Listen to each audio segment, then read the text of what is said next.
ফরজ, ওয়াজিব, সুন্নতে মুআক্কাদা ব্যতীত সকল নামাজকে নফল নামাজ বলে। নফল নামাজের ভিতরে তাহাজ্জুদ নামাজ, চাষতের নামাজ, তওবার নামাজ, বৃষ্টির জন্য নামাজ, তাহিয়াতুল মসজিদ, ইশরাকের নামাজ, ইস্তেখারার নামাজ, হাজতের নামাজ, তাহিয়াতুল ওযু, চন্দ্র ও সূর্য গ্রহণের নামাজ, সবগুলো নফল নামাজ আমরা পড়তে পারি।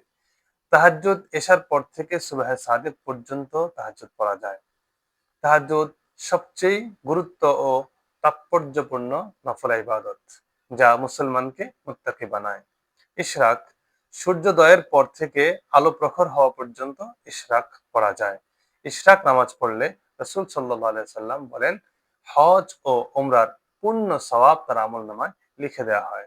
জাস্ট তাহিয়াতুল ওযু, তাহিয়াতুল মসজিদ, তওবা ও ইস্তেখারার নামাজ সম্পর্কে আলোচনা করা যেতে পারে। নফল নামাজ সমূহ: সূর্যের আলো প্রখর হওয়ার পর ২-৪ রাকাত চাষতের নামাজ পড়া সুন্নত। নতুন ওযুর পর ২ রাকাত নামাজ আদায় করা সুন্নত।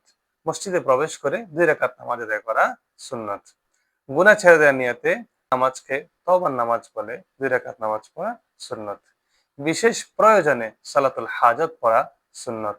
সিদ্ধান্তহীনতা দূর করা ও সঠিক সিদ্ধান্ত গ্রহণ করার উদ্দেশ্যে নামাজ আদায় করাকে ইস্তেখারার নামাজ বলা হয়, তাও সুন্নত।